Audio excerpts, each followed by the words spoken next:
Hey, what's up everyone? This is Silver Slayer. Welcome to my daily 10 a.m. video. This video is going to be more of a discussion. I have something I want to talk to you guys and gals about, but I need your input as well. So make sure after you like the video to comment down below what you think about this. I also have a current 46,000 subscriber silver giveaway going. The entry video will be in the description if you want a chance to get some free silver shipped straight to your front doorstep.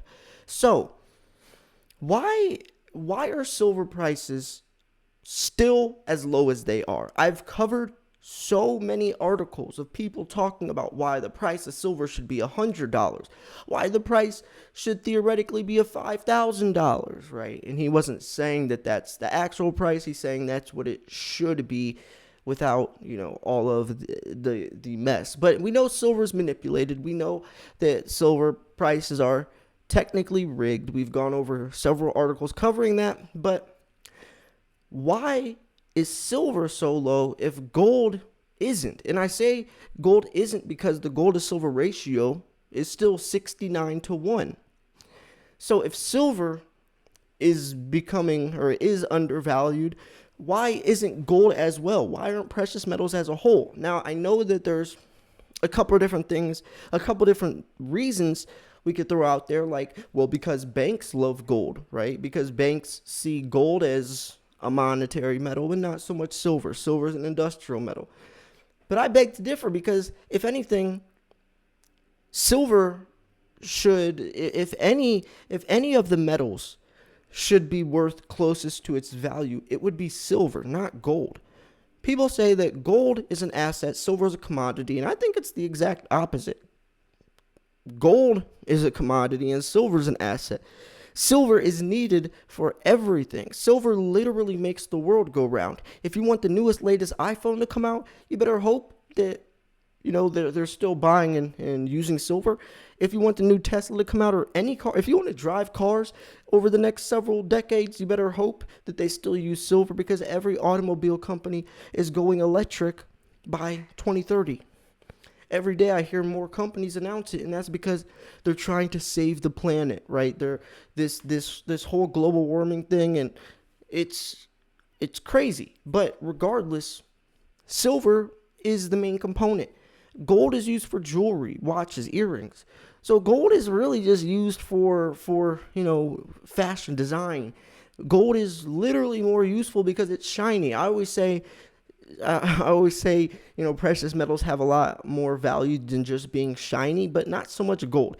Yes, gold has a lot of properties that is used in electronics, but I'm saying primarily gold is used for those things, jewelry.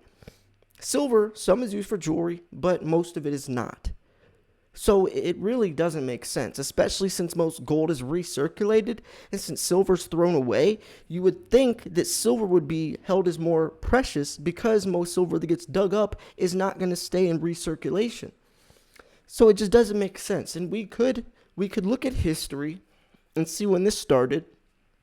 And it all started back in 1930 when FDR got in office. He changed the gold to silver ratio from 16 to 1 to 75 to 1. Now, we know prior to that, the highest ratio silver has ever been was 16 to 1. Back in ancient biblical times, it was 2.5 to 1. 2.5 parts silver equals 1 part gold. Then it was 8 to 1 for thousands of years, because that's the ratio that it comes out of the ground. And that's the ratio that I think it should be. Now, yes, it could be lower because the silver that gets dug up compared to gold, those 8 ounces of silver that gets dug up, most of those ounces are going to be thrown away, where that ounce of gold, when the ratio is 8 to 1, is going to stay in circulation. So it should be smaller, but that's besides the point. If it comes out of the ground 8 to 1, that's what the ratio should be. But it's not. It's 69 to 1, which means that gold is a lot more valuable, and silver is a lot more undervalued. Now, knowing this, though, silver is definitely the better investment. If you're going to invest into something, wouldn't you want to invest in the thing that's undervalued instead of overvalued, right? But that's only hoping that the ratio does correct. And with a ratio at 69 to 1, which is theoretically normal in today's times, I still think it has a lot of room to go lower. But still, why is this happening? So let's look at this. Back in 1930, the gold to silver ratio was 16 to 1, then changed to 75 to 1. He single-handedly devalued silver, and it really hasn't ever, it's never gone back down since. We've seen a couple times, when silver was $50, but besides that, it hasn't. And since it hasn't, will it ever? That's the other part of this question. And if we're going to look at it this way, then we have to compare silver to gold. And will silver start to take on a life of its own?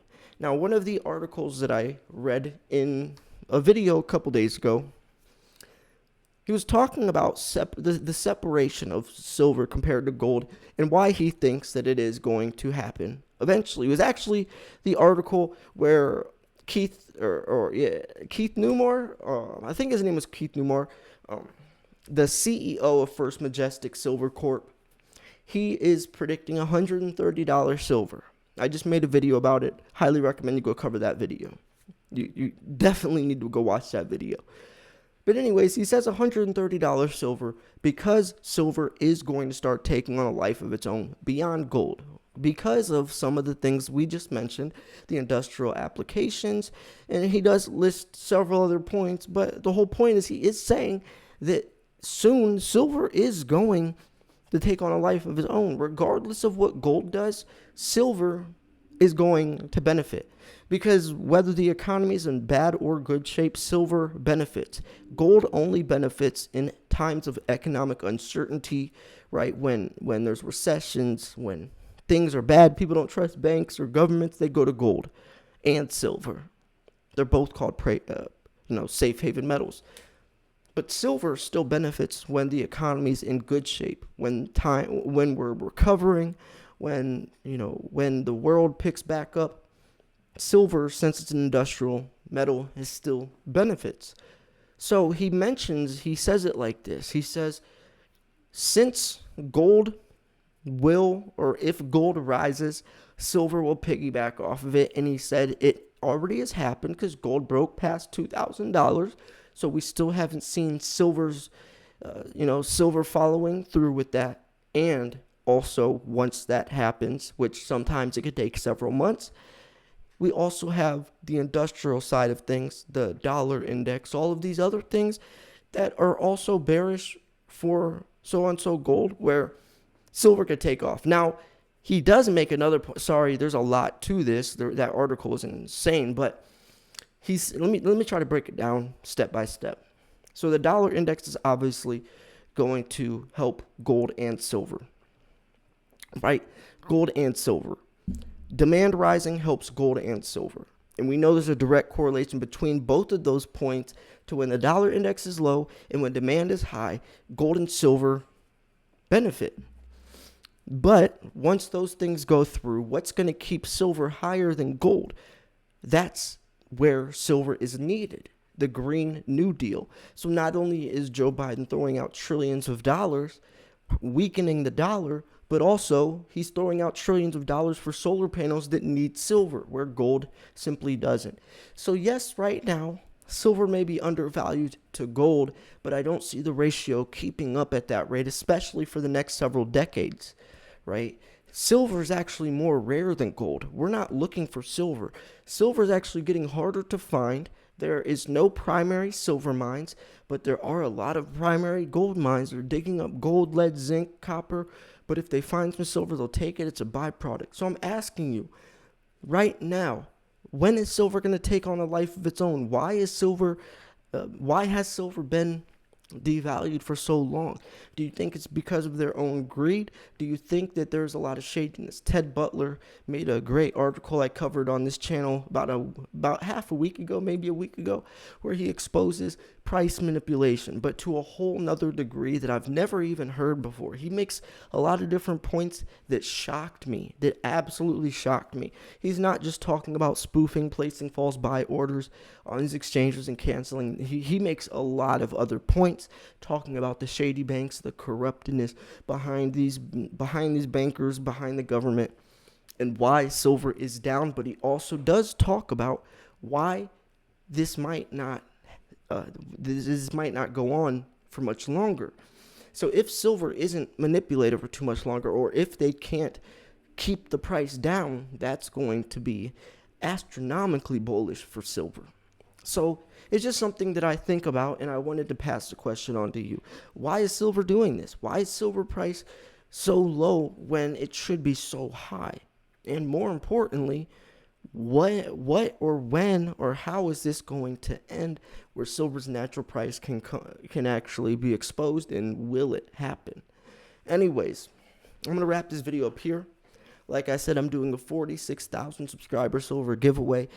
The entry video will be in the description. You do not want to miss that, folks. Picking 2 winners, but I'm also doing a giveaway every 1,000 subscribers until 50K, so 47, 48, 49, and 50K. I'm all doing giveaways with those 2 winners per giveaway. So it's going to be there's going to be a lot of winners and a lot of silver given out. You don't want to miss this stuff. My next video is going to be at 5 p.m. I post daily, 10 a.m., 5 p.m., and 10 p.m. Sometimes I might not post at 10 p.m., but usually I do post all 3 of those times. Eastern Standard. So if you aren't in the Eastern Standard time zone, just calculate what 10 a.m., 5 p.m., and 10 p.m. is for you, and know that on those hours, I'll try to be punctual. There's going to be a new video posted. You need to stay up to date with this stuff. So anyways, like I said, I would love to know what you guys think about this. That's it for today, or not for today, until 5 p.m. Thanks for tuning in. This was Silver Slayer. I'll see you guys soon. Peace.